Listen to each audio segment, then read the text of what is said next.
stage of why we're here this afternoon when it comes to the COVID pandemic. We've had both huge success, huge diligence, huge frustrations, huge success, and now another huge challenge before us. And that is we have knocked down this virus already 3 times. But we have to knock it down a 4th time, because unfortunately we are now experiencing significant growth in this virus in our beautiful state. That's hard to say on a sunny day, but it is the medical scientific truth, and we have to face it. Cases have grown to over 1,000 a day. That's up from 700 a day in February. Daily hospitalizations last month were in the 30s. Now they're in the 40s. And these are all kinds of Washingtonians, not just those of age, but the younger folks are now becoming people who are now ending up in our hospitals across the state of Washington. So unfortunately, there is a strong evidence of a 4th wave potentially developing in the state of Washington. We cannot and we will not wait till that wave engulfs us. We have to prevent this from taking over the state of Washington. So there are some things we need to do today. Now here's the good news. We have understood the weapons against COVID, and we have used them with considerable success. We know we've saved tens of thousands of lives in Washington state already. We have had the weapon of the mask. It's helped. We now have the weapon of the vaccine. It has helped. But today we want to ask Washingtonians to use a 3rd weapon against the fight against COVID. And that is, we are asking Washingtonians in the upcoming weeks to take it outside. Take whatever we're going to do when we're around other people and take it outside. Whether it's a coffee or a chance to see an old friend, or whatever recreation we're going to have, or whatever time we want to have just to goof off, or even what business we want to get done. We want to ask Washingtonians to take it outside. And the reason is that this is a simple, cost-free, extremely healthy way to go about our business in the next several weeks. And frankly, it's imperative, because these numbers are going to continue to go up unless something changes in our state. The status quo means the increase in COVID in our state, and that is unacceptable. So on a day today, with the blossoms out, the daffodils going like crazy, and we're getting up to 70, it's a great day to take it outside. And that's what we're asking people to do. Now this doesn't seem like rocket science, but it's frankly one of the things our Department of Health has thought about in the last few days. We've said, what can we do to break this cycle of increasing COVID? We've got the vaccine coming on like crazy. We now have about half of our adults in the state of Washington have received at least 1 dose. We've had tremendous success in our vaccine program. 32% of Washingtonians over the age of 18 have already been fully vaccinated. And we know that anyone over 16 now is eligible. But this is something we can do, we should do, we really have to do to break the cycle of this increasing COVID infection rate in our state. And we know people can do it. And we know we can do it because we've done it before. Look, we have faced this same situation we are in today in the state of Washington 3 times already. And we have acted. Instead of being passive, instead of being fearful and afraid to change our ways, we acted. And because we acted as a state, we knocked down this virus 3 times. Now it's time to knock it down a 4th occasion. So taking it outside, together with the vaccine, we think could be a knockout punch for this COVID. And we hope people will do both. Get a vaccine. Today's Vax Day. Everybody's eligible over the age of 16. But while you're waiting for your vaccination, and unfortunately a lot of us are going to have to do it because we know we've got now about 6 million people eligible, and we're getting less than 400,000 doses a week. So we know that there's going to be waiting for this vaccine. But you don't have to be passive. You can do something today. Take it outside. Find a way to prevent this virus from jumping between you and your friend, or from your friend to you. We believe we will succeed if we do this. And I want to reiterate, we're just so close to success. This has been the longest year probably of most of our lives, and we are just this close to success. It really is the fourth quarter, and we've done such great work already together. Now we're asking people just to enjoy another great victory outside. So that's our central message today, and we're glad to be able to share it with you on such a beautiful day. Now, as far as getting the vaccine, again, we're extremely happy about the progress we're making. We know that we're going to continue that progress. I want to remind people of the accessibility of the vaccine locator.doh.wa.gov. The vaccine locator can help you. It doesn't mean everybody's going to get this vaccine right away, but it has proven to be a very useful tool for folks to make sure everybody does get vaccinated. Now, we are approaching a transition in our challenge in the state. The challenge heretofore has been getting enough supply of the dosages. We now have enough where we can make everybody eligible in the state of Washington.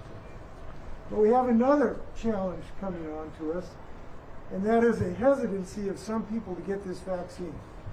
And we are asking people, while you're taking it outside, also take it over to your parents' house, and your grandparents' house, and your uncles and your aunts, and your neighbors, and your kids. And remind them that getting vaccinated is imperative. It's imperative for their health, including young people who are now getting it in a more severe and frequent occasion. And it is shown to be an effective and safe vaccine. So we're very hopeful that people will be advocates with their loved ones to make sure that we get everybody vaccinated. And we can do this along with our common sense measures. Now, this is an ongoing effort. We've had to, in three of our counties unfortunately went backwards on their metrics. They had more cases and they had more hospitalizations. And as a result, they've had to go in a different phase. And that's frustrating to people. But these are extraordinary times, and they require extraordinary measures still. We are not out of the woods. We just are not out of the woods, but we are at a position where we know we can do this. For the folks in these three counties, we know we can knock this virus down if we pull together. If we mask up, if we take the vaccine, if we take it outside, we're going to knock this thing down again. So I speak in confidence with these three counties, and I speak in confidence that other counties, if they join us, will continue progress in this regard. Legislative update. Very pleased about the progress that's being made. I think that we are very close to an extremely productive legislative session. And that's good to say, given that this has had to be remote. A lot of folks thought that it would be impossible to produce meaningful legislation this year. In the next week, we will possibly get over the goal line on homelessness issues, on police accountability issues, on a whole host of equity issues. Great progress is being made.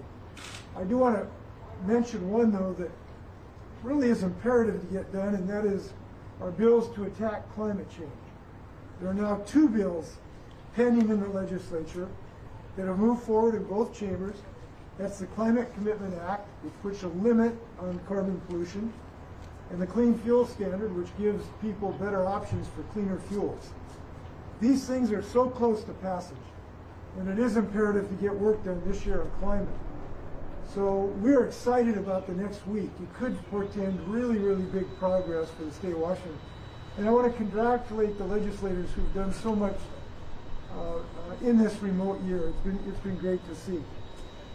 With that, we have Lacey Fernback and Nick Struley are both here with me to answer any questions. You may fire when ready, Gridley.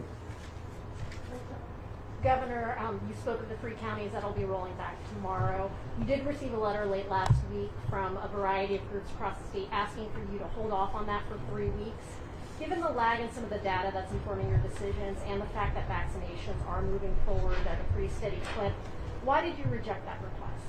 Well, we did it as we have throughout the last year based on science. And the science has told us that the virus is not waiting for us. I know we feel like we're done with the virus, but the virus is not done with us. And when I see these numbers every morning going up, it's extremely disconcerting. And they are going up quite rapidly. And so the virus doesn't just allow us to call it timeout. We don't get timeouts in this effort. And that's why we've had to act. And we've unfortunately seen some other states that have not taken this action that are now are seeing extreme problems in their hospitals and extreme surges. We do not want to get into that position. I heard one of the critics of this policy say, well, our hospitals aren't full today. Yeah, that's right. We don't want to get them full. We want to cut this thing off at its knees before we get into that position. It's too late to wait if we do not act in this position or at this moment. Fundamentally because the science demanded action now. The action we've taken has been quite measured. It has affected, fortunately, only 3 counties. It is rolled back. There are still businesses that are open. They've had reduced capacity. I think, a well-calibrated policy to respond to this continued pandemic that we face. That's the best way to answer your question. I do want to tell people that this is not without a lot of thought. Listen, the concerns that folks sent to us in the letter, we feel those. Anytime you restrict a business, you don't do this cavalierly. We've thought deeply about this. We modified actually one of our situations, which sent counties back only if they missed 2 of the metrics. But fundamentally, we're about saving lives in the state of Washington, fundamentally, and that's what we're doing. I will reiterate, the decisions we've made have been criticized with some frequency, but they are saving lives in the state of Washington. We've saved over 17,000 lives because of the decisions we made that other states did not make. So we are continuing on that course. I think it's the right one. Governor, you expressed some concerns about hesitancy, and so can you talk a bit about whether you have increased concerns that because of the pause of the J&J vaccine that will increase hesitancy among people in the state? And then California officials have said that they are going to reconvene that Western Scientific Review work group. Is Washington going to be part of that, and what do you hope to see from that? Well, I assume we'll be part of that discussion to some degree. I can't tell you in what fashion. I haven't talked to Governor Newsom about that. But we will be very confident when we renew using the J&J vaccine. I think it's quite likely that we will. And we'll make sure before we do that we're very confident about its safety. The situation is, yes, there is concern that this could cause increased hesitancy, but from what we know right now, I hope it will not. And there's good reason for it not to do this. And the reason is that this is a life-saving product. It reduces hospitalization deaths with a very, very high rate. And so far, we've seen out of just under 7 million doses, like 6 people who've had this event, which may or may not be tied to the vaccine. Now, to put that in context, that is less than a 1 in a million chance. An average American is more likely to get struck by lightning, literally, than to have a problem with this vaccine from the information we have today. And what we know in our daily lives is we have decided to take medicine that sometimes do have some potential side effects. Oral contraceptives are well known. They do have some, on occasion, side effects, which are much, much, much, much more frequent than 1 in a million. But we've decided it's good for us in our individual behavior.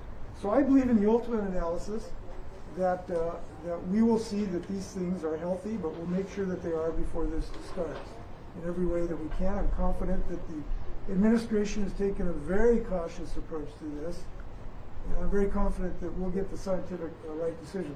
I may add that when we talked to the White House, what they explained is that one of the principal reasons for the pause was to simply make sure that physicians had the right therapy to give to these people if in the event you have these very, very rare events. So it was much about just having been able to give doctors the right info as it was looking at the particular vaccine. Governor, I have 2 questions for Lacey. Yeah. Yeah. as the vaccine's becoming available to most adults, what guidance is DOH giving for people who have been vaccinated in terms of whether they should wear masks and maintain social distance, and why would that be necessary? And then what sort of understanding should people have if they only have one dose of a 2-dose vaccine? How much protection does that give us? Thanks for that question. I'm going to go in reverse order. So if you've only had one dose of a 2-dose vaccine, you're not yet fully protected. Your full protection comes 2 weeks after your second dose in terms of evaluating your immune status and the efficacy of the vaccine. So fully vaccinated is 2 weeks after your second dose for either the Pfizer or Moderna vaccine. And then for those people who have been vaccinated with the Johnson & Johnson vaccine, 2 weeks after their only dose. In terms of your question about masks, the CDC, Department of Health, and State of Washington still recommend wearing masks anytime you're in public spaces, indoors or outdoors, around other people. If you are fully vaccinated and you're doing a small gathering at a private residence, and you can, in that case, not wear a mask. This is because we're still learning about the virus, immunity, and still, as you heard from the governor, in a very dangerous dangerous situation in our state with regards to transmission of disease in communities across Washington. If I can add something on the masking when you're outside, even if you're fully vaccinated, I'm hoping people can mask up when they're in public, in part because it sets a cultural sort of acceptance of this. It encourages other people to be careful in their health, and that's helpful. So all of us can be a leader right now in this continued effort. Why don't we just kind of go around the horn here? Where do you think, help us peer around the corner, and as you see the vaccination numbers going up, and you see at the same time the case rates rising, but generally, like, do you think we need to get to 50% vaccinated where you could then start to back off more and reopen things more? Do you think we need to get to herd immunity, which might not happen because of vaccine resistance? Well, I wish I had an answer to this question, but the science does not exist on this. We have given consideration of building into our metrics a percentage of vaccinations, as you would suggest, might make sense. The problem with this, though, is we really don't have a scientific algorithm to show where the percentage of vaccine reduces the R0 number of the rate of infection. We just really don't, science does not really have an insight on that at the moment. So I don't think the answer scientifically exists to allow us to take that position. Now we're hoping, this is not a certainty, but we're hoping there is a point where it does that. We just don't know where that is. We don't know there's a certainty that it is either. It's one of the reasons taking it outside, wearing a mask, remains very, very important in this fight. So I think to some degree, because the vaccines are so successful, we just can't allow it to blind ourselves, to use this other weapon that we know that works. And that's why we're here today to talk about that. You mentioned your critic, Senator Braun, said that with the most at risk, there's a pretty high vaccine rate now with the most at risk for death. He doesn't think that the case count is the right metric anymore, and that you focused on hospitalization and death rates and not case counts, that would be more applicable. So what's your response? Well, I think, listen, there's arguments about all these things, and none of this is written in the tablets that came down for the month. So I listened to suggestions in this regard. But the problem is that we now have young people coming into the hospitals too. It is not just older people, and some of these younger people are having some very significant long-term impacts besides death of older people. That's one of the reasons we need to continue to look at the case numbers as well as the hospitalization, because we know there's a connection between the two. Case numbers go up, then hospitalizations go up. That's number one. Number two, we have to realize that we still have 25% of our seniors over the age of 65 who are not vaccinated. They have a target on their back. They are in the danger zone. And those people still count in our community. And we got to care about them. And I doubt we're ever going to get to 100% vaccination rate in that community. So it is important for all of us to pitch in here in that regard, both to get older folks vaccinated, but also to try to knock down the rate of the infection so that those people's lives are not threatened. To me, that makes sense. So we think this is the most scientifically credible two metrics that work together in this regard. Yeah. The reopening right now, if the county has just slipped backward and of missing health measures to get back to where they were, it takes mingling both again. Is there any thought to maybe making it so they could make just one measure to move back up? Not at the moment. So we can go around where everybody's. Where are the counties that you're seeing a concern in some of these spike in these cases at the present? And if that's the case, considering all other aspects, would you review the 3-week review to require that when you look at those current metrics on when to decide to reverse those phased reopenings or not? Yeah. Well, the 3 counties were the ones that, obviously had 2 difficulties in 2 of the metrics. There are a variety of other counties, well, many counties where this is going up, where these numbers are going up. So it's not just these 3. I'll get you, I will send to you a specific list of those counties, but it is several. It is not just these 3, and that does give us a concern. These are not the only 3 counties where these numbers are going up. So that is a concern. The issue about the period within which we look, we thought 3 weeks was the best mix between responding to current conditions and giving people predictability. Those 2 things are always in contest, right? People would like to know what the rules are for the next 6 months. It makes their lives easier, but then you're not responding to current conditions. We just thought 3 weeks was the best way to respond to both. Yeah. Governor, considering the numbers that you pointed to, the numbers that you were seeing, you've been talking about potential 4th wave for a couple of weeks now. You're still seeing the numbers go up. How fearful are you that you're going to have to initiate further rollbacks when the time comes in a few weeks?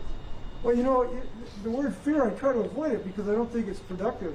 I am concerned, but I'm not fearful. And the reason is that we Washingtonians know how to beat this virus. We have knocked it down 3 times. We know what we have to do. We've demonstrated a willingness to do that. So I don't think we should approach this with fear because we have the tools to be able to beat this monster. And so I don't look at it for fear. I look at it with confidence that we can do this. And we've got this beautiful state today that realizes if we take stuff outdoors, we'll be even more successful in that regard. So I approach this with confidence, and I think we will succeed on this. But we just got to remain diligent and use the outdoors right now. Can I ask about this one legislative matter? Yeah. There have been many police reform bills. I don't know if you've had a chance to sign any of them yet. But would you just talk about the sort of significant change you see coming when that police reform legislation all takes effect? Well, I think I'm looking forward to real successes on this because I think the legislature has been both active and thoughtful on approaching this on a variety of issues. As you know, the independent investigation I considered very important. That's why I championed that in the legislature. I think we're going to have a good product in that regard. Some of the accountabilities professionally I think make sense. I thought they made sense even before some of the recent tragedies. And they've approached this on a comprehensive basis, not just one and done kind of approach. So I feel good about where we are in these bills, and I appreciate legislative work on them. It has not been easy. Governor, I had a question just with the first day of it being opened up to everybody for a vaccination. There's still a lot of people that it's a confusing process for. They're, especially in those dense urban areas, they can't find an appointment. Is there something more that can be done to kind of smooth the process? I mean, should those people be looking in rural areas? Is it okay for them to be looking anywhere and everywhere they can get a vaccine? And what do you say to those people who are trying and still can't find a spot to get a shot that really want it? Well, what I will say is we want to move as fast as humanly possible to get everybody a vaccination, and we are doing exactly that. We now are well over our goal of 45,000 vaccinations a day. Lacey, what number are we at now? 70? 62,000. 62. So our goal was to be able to give Washingtonians 45,000 doses a day. We're doing 62,000 doses a day. Help is on the way. What I would say is we get that this is a time where patience is necessary, and that's the most difficult thing in the world. But again, I want to reiterate, frustration isn't enough. Be careful. Go outside. wear a mask. These are things that we have the capability of protecting ourselves, waiting for that life ring to get here. It's coming here. So protect yourself while you're waiting. That's number one. Number two, there are things we are doing to improve the ease of getting this. One example, we've extended the hours of our max vaccination sites. So as you know, we've got 5 max vaccination sites, state and federal. We are extending the hours into the evening and weekend so that working people don't have to take off time for work. That's a good thing. We are increasing the use of the telephone access so you don't have to have a computer. So now to make an appointment, if you don't have access to a computer, we are reserving a percentage of these slots for people to use a telephone. We are increasing the use of walk-in clinics. So you can just walk in, you don't have to have an appointment. I was in one at a Hispanic shopping center in the Yakima, watching people just walk in. We are increasing our taking vaccines to the people where they are, including their work sites. So we are sending out mobile teams to large employers to vaccinate people right on the job. I went to one of the first ones in Chelan Fruit, in the Chelan area. I was pleased. I was in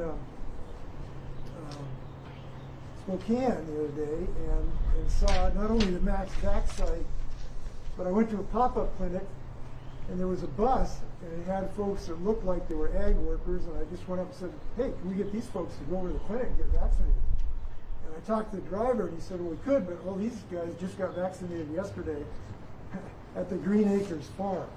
So we are increasing our efforts to get to people who have limitations, but I know there's always more we can do. We are also increasing our ability to provide information to people. We're now in 32 languages. We are doubling our budget. We're doing it in multiple languages. We're adding channels in the Spanish language channels. I met with people in Yakima about this last week. So those efforts are continuing. Governor, with fourth wave, as you mentioned, can you explain your decision last week to kind of loosen those reopening guidelines and make it so that only one, so that you only have to meet one metric, and why not, I guess, with this fourth wave potentially, why not move the whole state back a phase for a month to let vaccinations kind of catch up? In answer to your second question, it is because there was enough disparity between our communities that we thought it wasn't appropriate to have a one-size-fits-all. There was enough disparity to make sense to have a county-by-county approach. To answer your first question, this is something we've actually thought about on every single day to some degree. And the more we looked at the data, the more we saw that the case rate and the hospitalizations worked together, and it made sense to look at both rather than singularly. Because if you looked at them just singularly, you might have got an aberrant response. Either way, if you had a county that wasn't doing many tests, so there wasn't many positives, but they had a large hospitalization, they may not capture the problem, or vice versa, if you do too many tests. So we just thought those two things worked best together. Well, when you think about climate change, your two bills that you said moving forward, as you know, at this stage, both bills contain language and links into some sort of transportation package. I'd be interested in knowing first, why did you agree to that kind of linkage in the hold-up one? And second, is it important enough, are you prepared to call in a special session to make sure it gets done? There's a lot of work involved with it. Well, I haven't agreed to have a linkage to any other matter. I don't think those are necessary, so I have not agreed to those things. I do believe that it is morally, economically, environmentally, and health-wise necessary to take major action against the scourge of climate change this year by the legislature. I'm intent on seeing to make sure that that gets done. I have a legislative question as well. Yeah. You might have heard the Republicans are calling for action on executive powers. At this point, do you feel that the legislators should have more of a voice in sort of possible such going forward? Well, the legislators do have a voice. They have the ability to pass legislation. So they are involved in this today. They're in session. They have the ability to introduce bills. And I'm not keeping them from introducing bills. In other words, the legislative is in session. They do have a voice. They get votes, they get motions, they get amendments. So they have that ability today to be engaged in this. I would point out that I don't think it's necessary to restrain executive authority, in part because we've had now dozens of challenges against the use of our executive authority to save lives. Every single one of those has resulted in a ruling in favor of the governor. Every single one. They have not won one case to show that we have violated the law in the use of our emergency power. I think that's both gratifying and maybe worth considering if people want to, gut the ability of the governor and try to save lives. So no, I don't think that that's necessary to do. And again, I do want to come back to this. I'm sorry if the people in the press have heard this before, but what we're doing is not some kind of sophistry or rhetorical exercise. It's about whether people live or die. And as I've said, there's 17,000 people who are alive today who would not have been alive in the state of Washington if we had the same death rate as some other states. And so these things that we have done have had an impact of actually saving people's lives. And I think that's a good thing. So attacking a good thing, I wouldn't agree to it.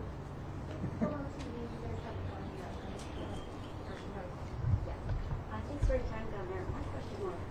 A lot more counties would be rolling back to phase 2 tomorrow if the metrics hadn't been adjusted.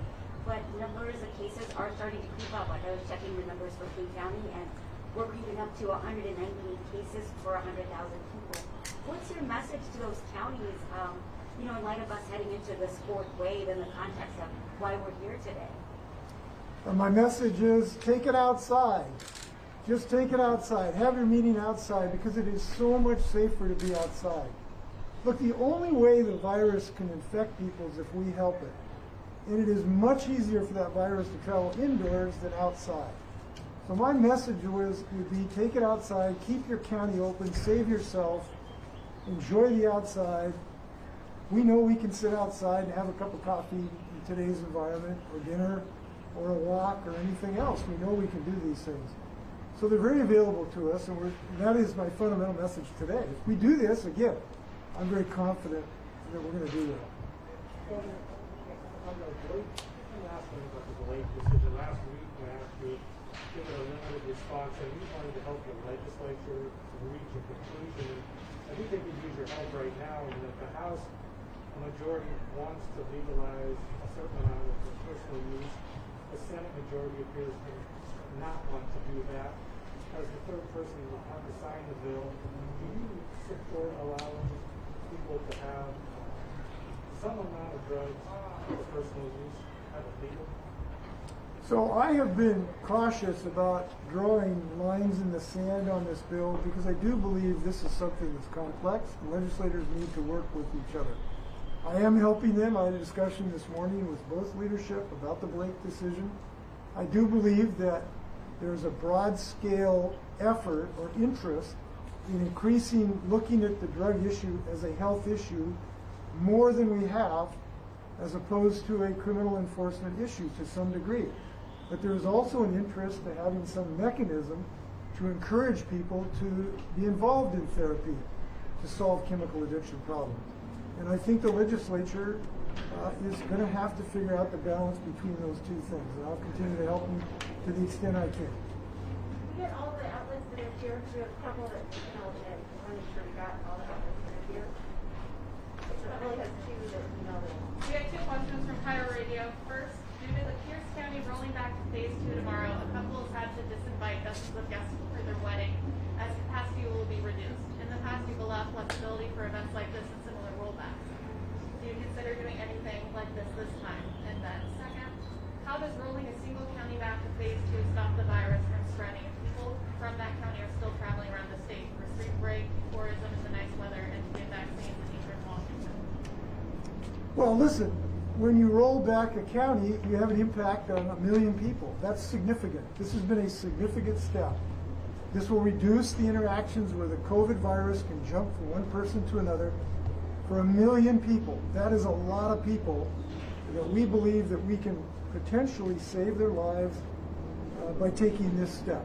It's not an insignificant number of people that we are impacting.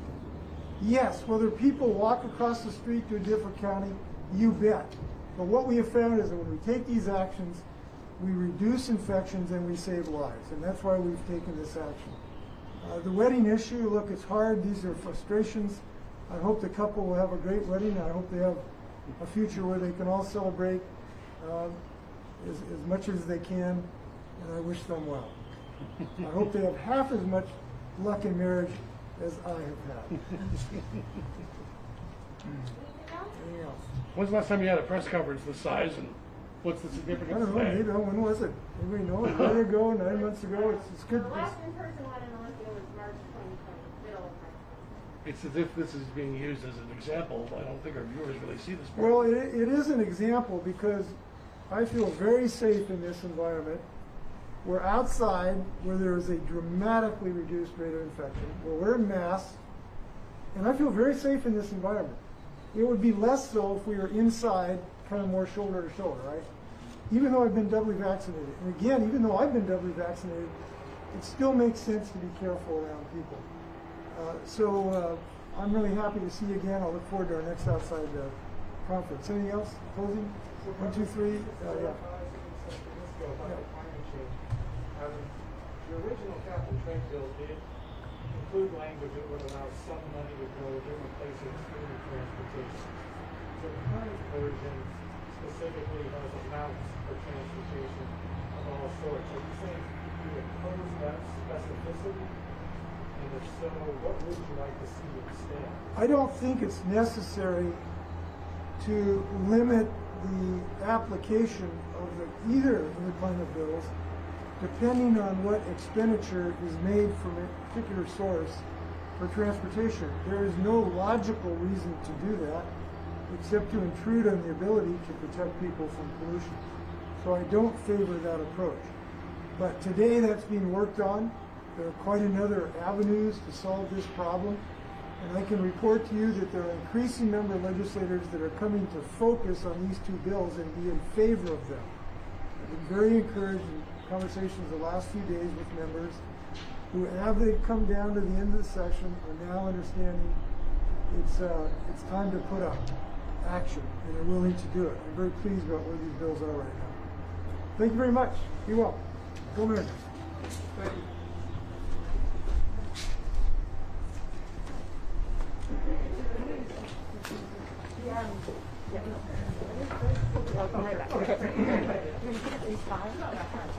Well,